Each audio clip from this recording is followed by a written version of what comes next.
Olá, alunos da Escola Tuiuti, tudo bem com vocês? Professor Wagner Chaves, de Geografia, trazendo mais uma aula.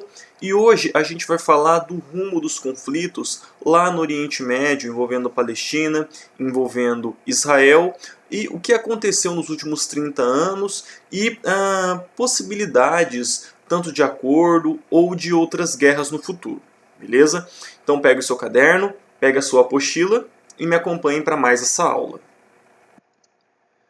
Bom, gente, a partir ali de 1993, 1994, começa a firmar alguns acordos entre Israel e Palestina, sobretudo na figura dessas duas pessoas, né? O Yitzhak Rabin, que era premier de Israel, e o Yasser Arafat, que a gente viu um pouquinho na aula passada, tá? Curiosamente, pessoal, nessa parte do livro didático de vocês, vai falar um pouco do assassinato do Yitzhak Rabin.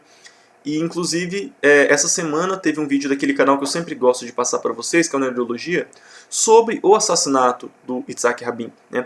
Ele foi assassinado por um nacionalista radical que era contra essa aproximação de Israel e Palestina, de fazer esses acordos de paz, tá bom?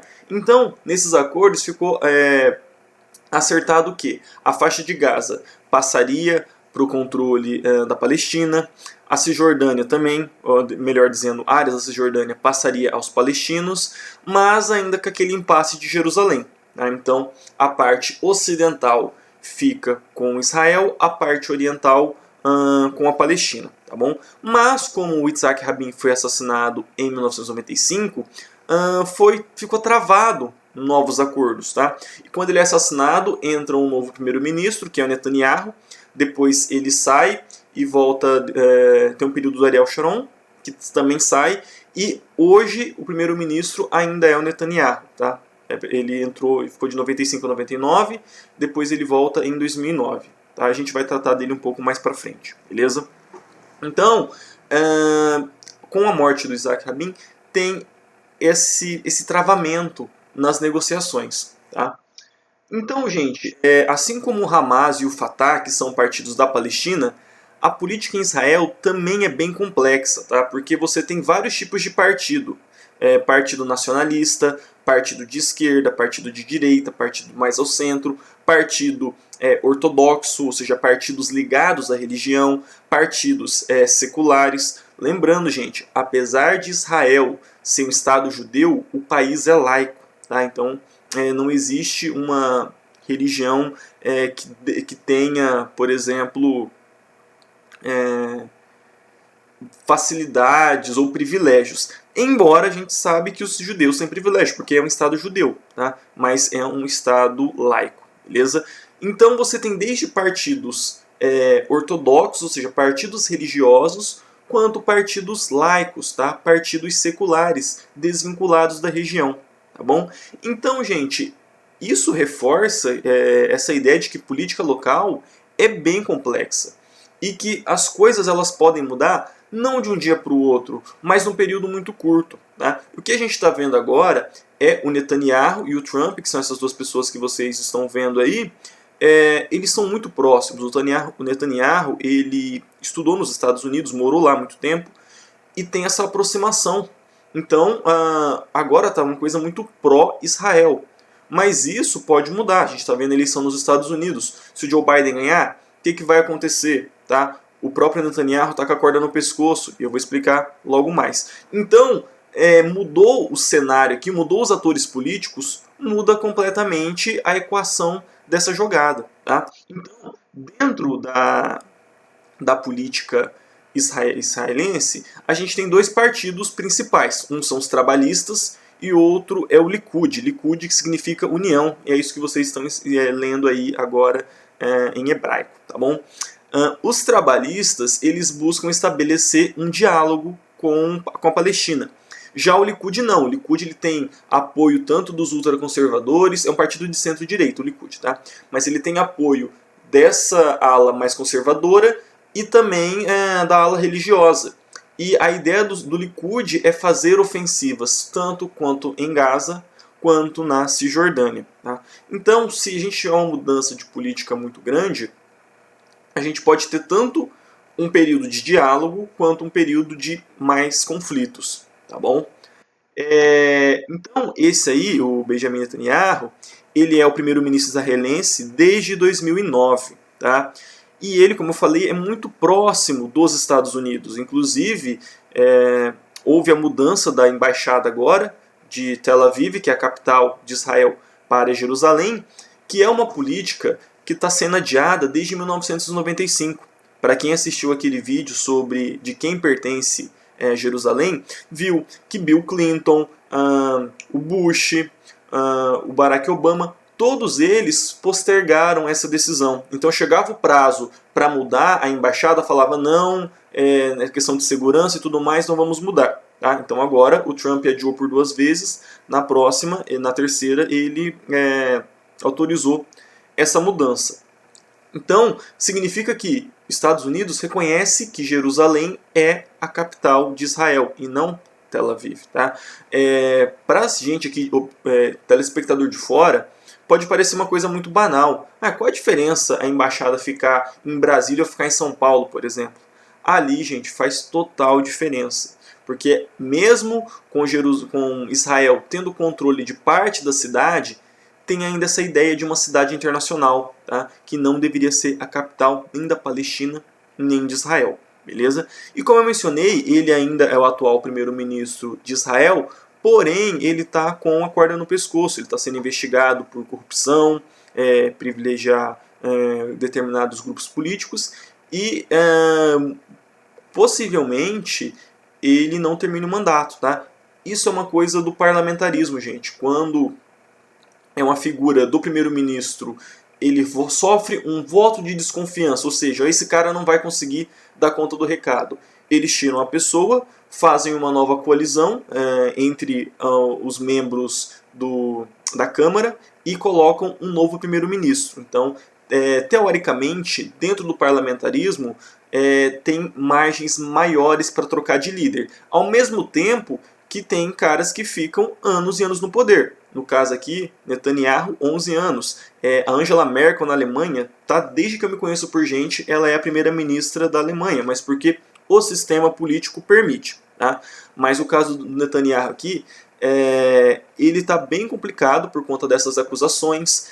O partido dele já não é a maioria, inclusive ele teve que fazer várias alianças para se manter enquanto primeiro-ministro, porque se ele sair do cargo ele vai ser investigado e ele não quer fazer isso. Então pode mudar muitas coisas aí nos próximos anos se eventualmente ele cair desse posto de primeiro-ministro, tá bom? E só para mais dar um adendo para vocês aí, para a gente ver, né, essa questão, como a geopolítica lá muda, essa aproximação do Netanyahu com o Donald Trump está sendo benéfica para Israel.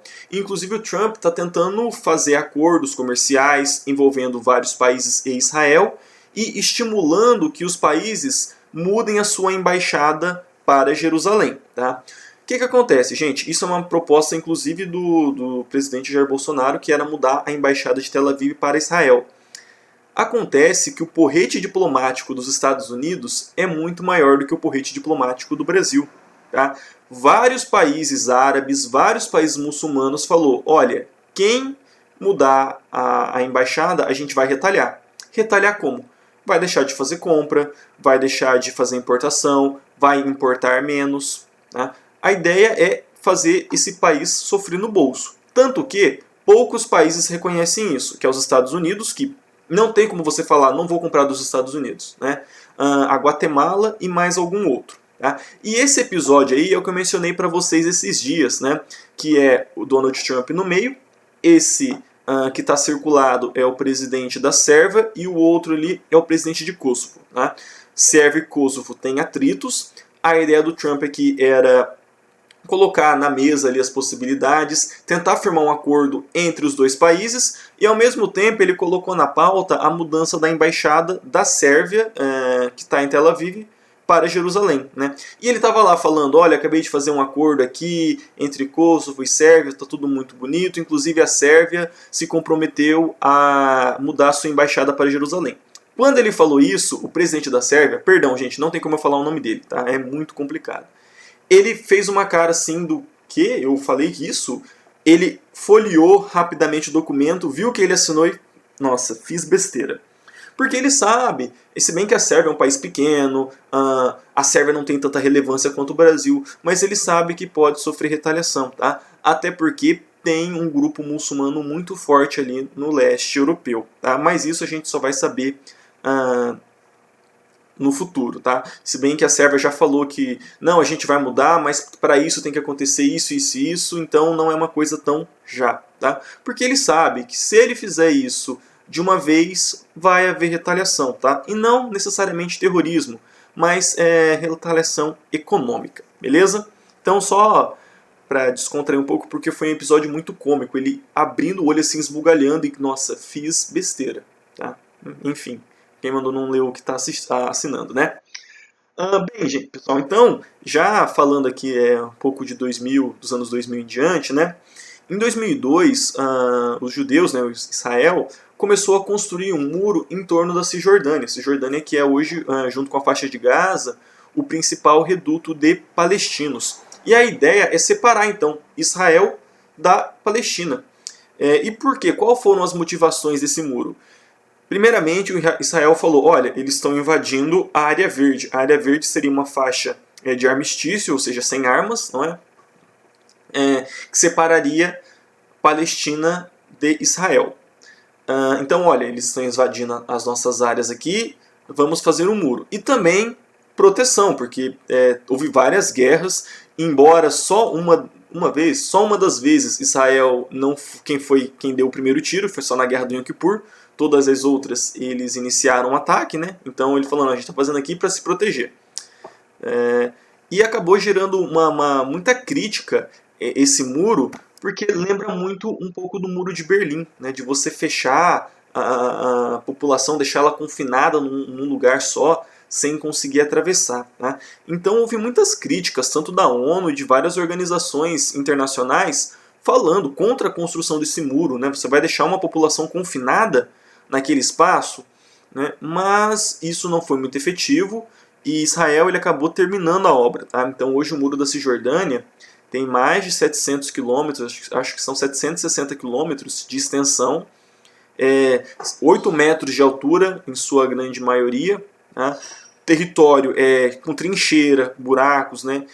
Arame farpado, câmera de vigilância, vigilância militar. Então lembra muito aquilo lá que a gente viu no início do ano do Muro de Berlim, tá?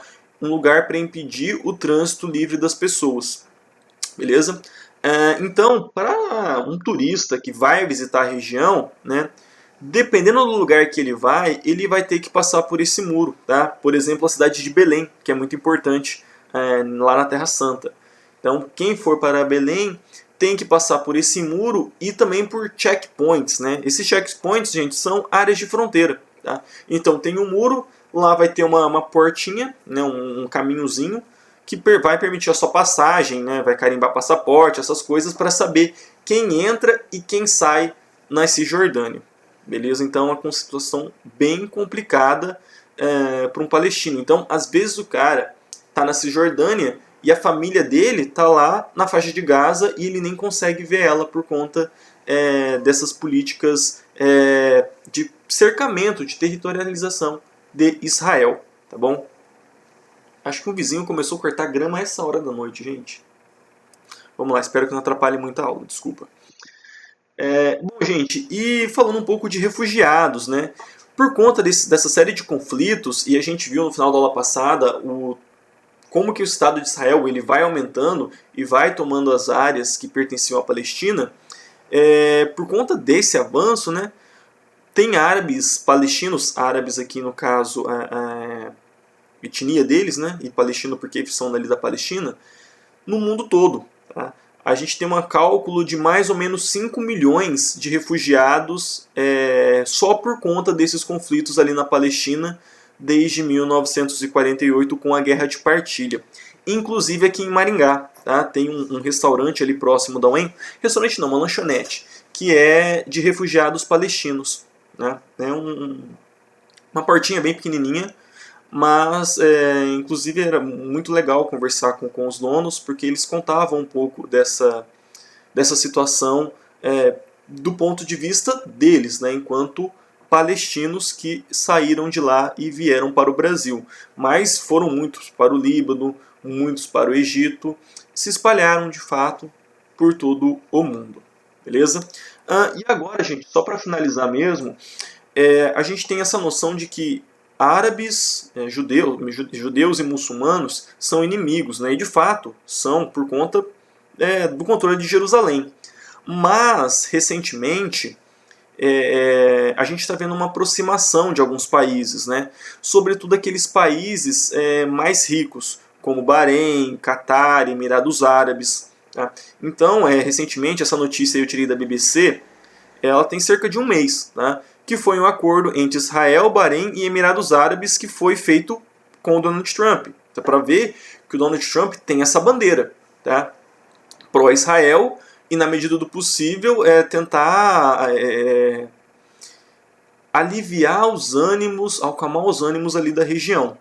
Beleza? Mesmo mudando a embaixada para lá, mesmo tendo uma postura extremamente pró-Israel que outros presidentes não tinham. Então, se mudar o presidente dos Estados Unidos, pode ter uma mudança? Sim, não. Depende de muita coisa, gente. Mas para a gente ver como é volátil, como pode mudar rápido a questão geopolítica da região. Tá? Mas Bahrein e Emirados Árabes não tem tanta rivalidade com Israel.